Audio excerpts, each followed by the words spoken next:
So let me ask you, if you were called to stand for what you believe in, would you fight or would you bow down? If you told me that saying a prayer on the 50-yard line was the thing that was going to get me in the biggest fight of my life, you cannot tell me that God doesn't have a sense of humor.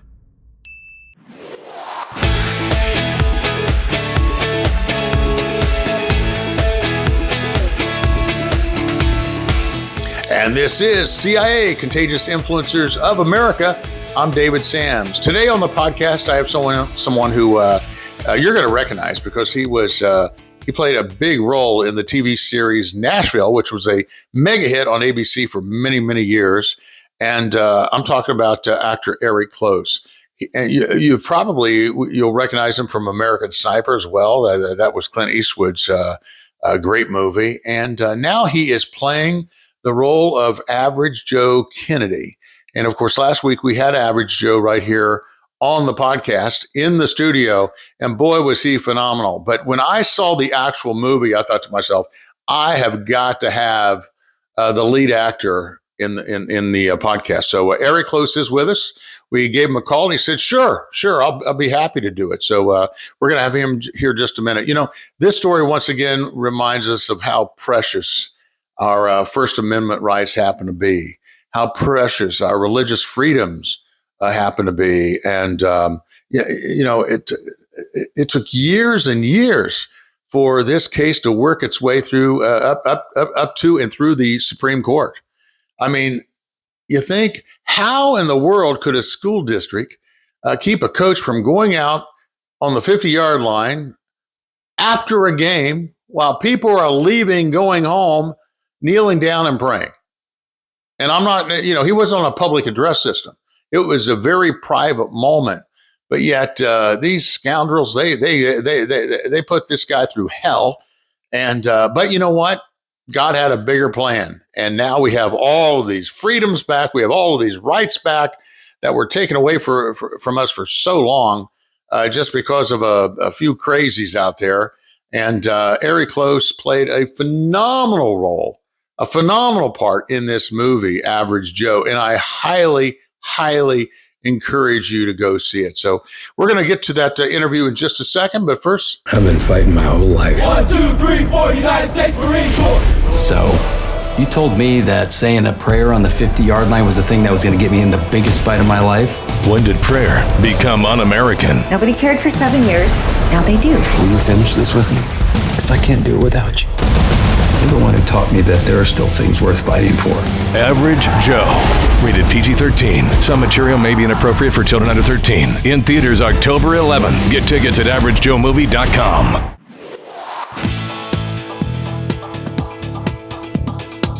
hey, Eric, welcome. Hey, it's good to be here, David. You know, I've been a fan of yours for some time. Of course, I became familiar with you when you were starred in Nashville. But I have to blame you and the rest of the cast for bringing Nashville to the attention of everybody, and everybody moved here, and then you left. I know, it's the gift that keeps on giving, right? What years did you live here? So I moved to Nashville in 2012, and I lived there through 2015. And then I still have family in Nashville, so I get back there whenever I can. Actually, I moved away in 2015, but I went back for a couple more seasons to direct and to act in other episodes. But my primary time there was those 3 years. Oh, wow. Yeah. Well, that was great. That was a great and a great series. And of course, you've been in so many others, and now you're directing as well, which is pretty cool. Yes. Yeah. It was very, very cool. How'd you get into directing? By the way, I've been in the Directors Guild since, I think you weren't born yet, 1987. I think it's, I like to say I wasn't born yet, but no, I was already causing trouble in 1987. So how'd you get into directing? So it's always been something I wanted to do. And I just kept pushing on the various television shows, because that's really where my primary, work was, coming in series television work. And so you have to get the blessing of the showrunner to be able to do that, and then also from the network and the studio. And so it took some pushing and showing them that I was eager and interested and serious about it. And so then eventually Jerry Bruckheimer and their team gave me a shot to direct on Without a Trace, and that opened the door for me. So and then Hallmark's been really great to me. They've let me they've hired me to direct. I shouldn't say let, but they've hired me to direct 5 movies for Hallmark Network. So that's great too. I've always wondered when an actor picks up directing, is it something that you just pick up because you've been on the set for so long and you've experienced and you've observed, and did you have a mentor? I mean, I'm sure you just decided not to direct one day. You must have had some confidence for some reason. Well, yes, that's a great question and a great observation. I've always loved movies. I've loved storytelling. I love the visual aspect of it, how you can tell a story without even having to use words. Just the image can invoke an emotion. How important sound is, the music, a facial expression can convey so much. And those are as important as the written word. But I guess part of it was just paying attention to the directors I was working around. And even when I was younger and just starting out being in film school at USC, I wasn't in the film program, but I was taking classes and just learning from different professors and learning from my colleagues, my fellows, the guys I was going to school with, and they were learning to make films. So that was a lot of it. And then as I started to get into the business, I really started soaking it up a lot. And so I've had several mentors who've been great encouragement to me. One guy, Tim Busfield, who you would know from 30 something and a million other projects. He's a wonderful director, super encouraging. And he just kept encouraging me to not give up and that it would eventually happen. And I shadowed him a lot on some of his shows that he directed, not only on Without a Trace, but he did another show there on the Warner Brothers lot. I think it was called Studio 60 or something like that with Matthew Perry. He was on that show. So anyway, I had the good fortune of getting to know Clint Eastwood over the years, and I got to go on set and watch him direct on a couple of projects. And he's one of my favorite directors. I think he's so good at telling a story, and he's really great with the nonverbals. So I was always inspired by Clint's films and so many other directors. I mean, Scorsese's a great director, obviously, Coppola. And so, yeah, lots of, anytime you see a great film, that director sort of becomes your mentor because you just think, wow, love to be able to do what they're doing. Well, and is it kind of, I know in the years that I was producing and directing and doing TV shows, you'd always have those years where you seemed to have more work than you knew what to do with. And then you had the downtime.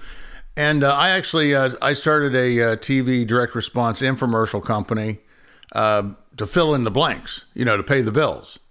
And actually, it was quite great paying the bills that way because those things you have to do one show and you put them on overnight in the air about 5 million times. And you just wake up and see how much money you make the next morning. That's the best kind. But in your particular case, being an actor and then getting into directing, do you find the same? Do you weigh one opportunity and when the acting isn't there, the directing is there? I mean, how do you sort of, weigh those two? I've only been in a couple situations where I've had to decide between taking an acting role or a directing role. It's always tough because I love wearing both hats. I've been fortunate that pretty much everything I've directed, I've also been able to act in while I'm directing. So which I enjoy. It doesn't have to be that way, but it definitely keeps you on your toes. You're thinking a lot, but it also, that the importance of having a good team around you And so on those occasions where I've been directing and also acting in something, you have your supervising producer there, your creative producer who can back you up, and you let them know how you want your shot to look, and then so they can watch it and help make sure that your vision is still happening, even though now you're in front of the camera. But one of the things I love about directing, when I'm just directing and not acting in something, or either way, but I love the collaboration with the rest of the department heads and the actors, the crew when you're on set. That to me is a lot of fun, because a lot of time when you're acting, you're pretty much you're working with your fellow actors, the director, and that's pretty much it. And you're interacting with the wardrobe and makeup people, but you kind of do your job, your scene's over. You may have one scene for the day and then you're gone. As a director, you're there first thing in the morning, you're the last one to leave, and you are interacting with everybody. And I love that. And one of the aspects of directing I love is trying to just to basically empower each person to do their best and not to micromanage that stuff. You share your vision with these people who are really good at what they do in their field, and then let them go for it. And then it's fun. They'll bring you ideas. They say, well, here's the 3 ideas I have for this. And then you can collaborate. And, sometimes I'll say, well, what's your favorite? Or I'll say, well, I really like this one out of the 3. How about you? And then you can collaborate. But I love that collaborative process, and just seeing people be great at what they do. Your new film, Average Joe, in which you play Coach Joe Kennedy. By the way, I saw it last night, and it was great. It was great. It was I was quite familiar with the story to begin with, but you really brought his character to life on the screen. What inspired you to take on this role? Well, first of all, I just love redemption stories, and at the core of this movie, that's what it is. It's a guy who had was dealt a bad hand in life at an early age, nothing that was in his control, and got passed around through foster care and sadly into some pretty abusive situations, broken home, all this stuff. And he had a lot of challenges, and in his earlier life, into his 20s, even when he went into the military service, he was still trying to figure it out. And ultimately, when he came to faith in God, that was what really was what changed his life and got him on the right path. And that, I love seeing stories like that, where people get a chance to their life to be redeemed, and everybody's trying. Life isn't easy, and you just want the best for people. And I was very much drawn to that story. And then also just the courage it takes to take a stand for something that you have a conviction for, that you believe is the right thing to do. And even when you're being attacked and people are threatening your livelihood, sometimes your life, and yet you stay the course. Joe was also a Marine, and he put his life on the line for our country. And he just carried that in, and this internal fight that he always has had. He's always been a fighter.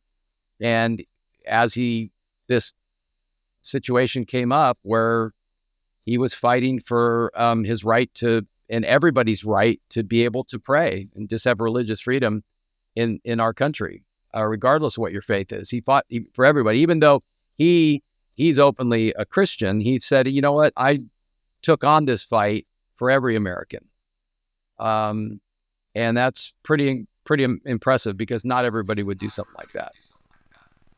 Why do you think that at this particular point in time in our nation's history, this film is special? Why do you think it's important? Well, I think one of the things I love about America is we wrestle internally to try and be better. That's always seems to be the ongoing narrative since the beginning, that you should have the freedom in this country to, we know all the, it's your pursuit of happiness, the right to liberty, to freedom, the freedom of speech, freedom of religion, those things, to vote the way you want to vote and not be, not be demonized for that. But people have strong opinions, and people like to battle it out. But in the end, I kind of feel that we end up finding a way to be better. And I hope that we can continue to do that. It gets very contentious. I'm not very political. I don't like to get into political stuff too much. But at the end of the day, we want people to have an opportunity to live in this great country and live under the freedom that it offers and the opportunity that it offers. My own family came here on my mom's side. They escaped from war-torn Europe and got here and found freedom and got to start a new life. And some people weren't as fortunate. They didn't make it. So I'm deeply patriotic. I love this country. It sounds corny, but even when we do the national anthem, I must have sung it 1,000, 2,000 times. Who knows? I still get emotional from that song because I am grateful to be here, because I've traveled the world. I've been a lot of places in the world, and everywhere I go, there's a lot of really cool places, but I also come back going, wow, I'm very grateful to live here in this great country. When you were doing the film, did you have an opportunity to get to know Joe very much, Joe Kennedy? Yeah. I actually saw him earlier today. We were we did another interview together, and he and Denise, both of us were there. And I got to spend some time with Joe on set, which was great. Not a ton of time. I think part of it, and Joe would tell you this, that a lot of the scenes were pretty emotional for him to be there. And I think it was easier for him to just say, I'm going to step away because this just brings up a lot of painful memories. And so partly that, and also I think he really just wanted to let us find our kind of unique voice in the movie. And so it wasn't like I'm spending the whole time trying to copy him or his mannerisms and those things, but just to kind of bring my own interpretation of what I saw the character, but also to honor his story and the journey he's been on. So we had a great time. He's a really funny guy. He's got a great sense of humor. And Denise is amazing, incredibly strong and passionate woman who's very supportive of Joe, and he's vice versa of her. And they've been through some great challenges, but they persevered. And I really now feel like they're friends. We've become friends through this movie. Well, that's fantastic. I just want to ask you before we go, I know we're getting short on time, but you've been married for some time, and you have a couple of daughters, right? Yep. 2 grown daughters. 2 grown daughters. Okay. So what's the secret to your success, your relationship? How have you kept it all together? Well, I can't turn the camera around right now, but I'm looking at framed on my wall our wedding vows. And my wife and I, it's interesting you brought this question up, but just on Sunday, we renewed our wedding vows at the very spot where we got engaged at this lake up here in the mountains. And we renew our vows every 7 years. And this was the 30th anniversary of us getting engaged. My mom and dad and my grandparents are also married on the same day as my wife and I. So it's an important day. And we understand that marriage takes work. It takes faith. We realize we can't do it alone. And, that's saying that 3 chords are stronger than 2 chords. And we feel that God is at the center. Christ is at the center of our relationship. And when we surrender and put our attention first to God, we feel that we can be stronger together, as opposed to like being selfish. And it's like, well, my way or the highway, or I want what I want first, and trying to be looking out for each other. And it's not always perfect. We have hard times where we don't like each other too much, or, it gets we have different opinions and all that. It's, I don't want to paint some picture like we got this perfect marriage, but we're both happy to be together and love doing this life together. And I think we try not to take things overly serious. I'm probably more serious than she is, but we enjoy each other's company. We like doing things together. We like traveling together. We like sharing books and hiking or whatever we do. And not only are we husband and wife, but we are really good friends. And I'm grateful for that as well. And then we share a common faith, which is really important. Well, that's wonderful. Thanks for sharing that with us. And Eric, look, it's been great getting to know you a little bit here this way. And next time you're in Nashville, stop by the studio here, and we'll do this live one-on-one. Okay? That'd be cool. Thank you so much for helping us promote the movie Average Joe. I'm excited for it coming out October 11th. It's going to be really cool. And I think it's all the way across the country. I mean, at least 2,000 theaters. And I know some people, including yourself, who've seen it, who love the movie. So I'm excited about that too. Absolutely. And we'll put all the information in the show notes there and on the website. So thank you so much for taking time with us today. Eric, thanks for spending some time with us. Average Joe is in theaters beginning October the 11th. Head on over to averagejoemovie.com to get your tickets in advance. It's averagejoemovie.com. This has been CIA, Contagious Influencers of America, from the producers of the #1 faith-based syndicated radio show in all of America, and that is Keep the Faith. And by the way, we're pretty daggone successful in Canada, too. We're now in something like 90% of Canada. And, of course, you can check us out online all the time, worldwide, 24/7 at KeepTheFaith.com, where we've got all kinds of goodies for you. And to check out all of our episodes here on CIA, Contagious Influencers, simply go to contagiousInfluencers.com. I'm David Sams. Until next time, go out there and live that life in living color, because it sure is a heck of a lot better than living in black and white. See you next time.